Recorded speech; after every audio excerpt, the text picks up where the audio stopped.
Facts world में आप सभी का हार्दिक स्वागत, अभिनंदन। आज के इस वीडियो में आप सभी के सामने प्रस्तुत है मिट्टी बड़ी या मजहब, क्यों धर्म के नाम पर बने देश आज दाने दाने को तरस रहे हैं। एक कड़वा सच जो सबको जानना चाहिए। बढ़ते हैं वीडियो की तरफ। आज की दुनिया में देश पहले या धर्म पहले का सवाल केवल भावनात्मक बहस नहीं है, बल्कि ये राष्ट्र निर्माण, संविधान, सामाजिक स्थिरता और आर्थिक विकास से जुड़ा एक गहरा राजनीतिक प्रश्न है। इतिहास के कई उदाहरण बताते हैं कि जब राज्य की नीतियां धार्मिक पहचान के इर्द गिर्द केंद्रित हो जाती हैं तो उसके दीर्घकालिक परिणाम जटिल और कभी कभी अस्थिर करने वाले होते हैं। राष्ट्र और धर्म मूल अंतर।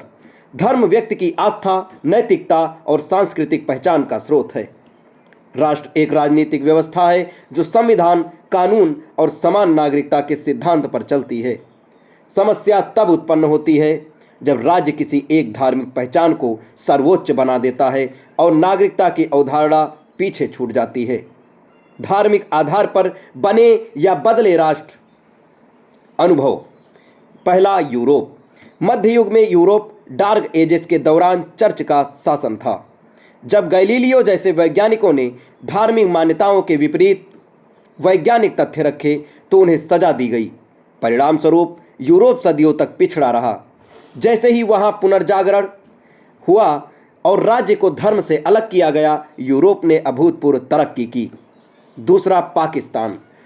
1947 में धार्मिक आधार पर बने इस देश का उद्देश्य मुस्लिम पहचान की सुरक्षा था, लेकिन समय के साथ कई चुनौतियां सामने आईं। 1971 में पूर्वी पाकिस्तान का अलग होकर बांग्लादेश बन जाना ये दर्शाता है कि केवल धर्म साझा होने से राजनीतिक एकता कायम नहीं रहती। भाषा, संस्कृति और आर्थिक न्याय भी आवश्यक है। बार बार सैन्य हस्तक्षेप और अस्थिर लोकतंत्र, अल्पसंख्यक समुदायों का पलायन ये उदाहरण बताता है कि राष्ट्रीय पहचान केवल धार्मिक समानता से स्थिर नहीं रहती। एक देश में कई धर्मों के लोग रहते हैं। यदि शासन किसी एक धर्म को प्राथमिकता देता है तो अल्पसंख्यकों में असुरक्षा की भावना पैदा होती है, जिससे गृह युद्ध या सांप्रदायिक दंगे होते हैं। अस्थिर देश में निवेश नहीं आता और अर्थव्यवस्था डूब जाती है। तीसरा है ईरान। 1979 की इस्लामी क्रांति के बाद ईरान में धार्मिक नेतृत्व सर्वोच्च हुआ। परिणाम, धार्मिक कानूनों की प्रधानता, पश्चिमी देशों के साथ टकराव और आर्थिक प्रतिबंध, सामाजिक स्वतंत्रताओं पर नियंत्रण। हालांकि ईरान ने रक्षा और विज्ञान में कुछ उपलब्धियां हासिल की, लेकिन आर्थिक प्रतिबंधों और अंतर्राष्ट्रीय अलगाव के विकास को सीमित किया। चौथा है अफगानिस्तान और तालिबान। धार्मिक कट्टरता आधारित शासन में लड़कियों की शिक्षा पर रोक, महिलाओं के अधिकारों पर गंभीर प्रतिबंध, अंतर्राष्ट्रीय सहयोग और निवेश में गिरावट। परिणाम स्वरूप आर्थिक संकट और मानवीय समस्याएं गहरी होती गईं। संतुलित मॉडल, धर्मनिरपेक्ष राज्य। पहला, भारत। भारत में बहुसंख्यक धर्म होने के बावजूद संविधान सभी धर्मों को समान दर्जा देता है।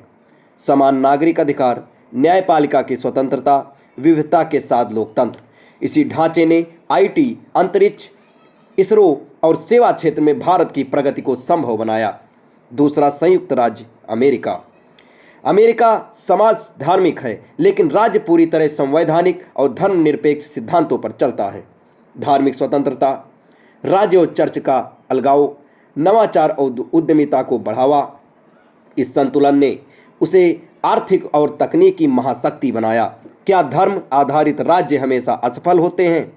इतिहास ये नहीं कहता कि हर धार्मिक राज्य असफल ही होगा, लेकिन ये अवश्य दर्शाता है कि जब धार्मिक पहचान को राजनीतिक अधिकार से ऊपर रखा जाता है और नागरिक समानता के बजाय आस्था से तय होती है तो सामाजिक विभाजन और अंतर्राष्ट्रीय अलगाव की संभावना बहुत बढ़ जाती है। विकास के लिए क्या आवश्यक है? कानून की समानता, अल्पसंख्यकों की सुरक्षा, आर्थिक अवसरों में न्याय, संविधान सर्वोपरि सिद्धांत। जो देश इन सिद्धांतों पर चलते हैं वे दीर्घकाल में अधिक स्थिर और समृद्ध दिखते हैं। इन सब का निष्कर्ष ये निकलता है कि इतिहास गवाह है कि धर्म व्यक्तिगत शांति और नैतिकता के लिए तो श्रेष्ठ हो सकता है, लेकिन जब इसे राजनीति और शासन का हथियार बनाया जाता है तो ये विकास की गति को धीमा कर देता है।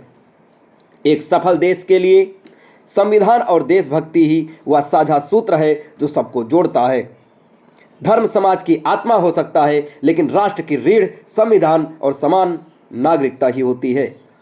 जब पहचान राजनीति पर हावी हो जाती है तो विकास की दिशा भटक सकती है, और जब नागरिकता सर्वोपरि होती है तो विविधता भी ताकत बन जाती है।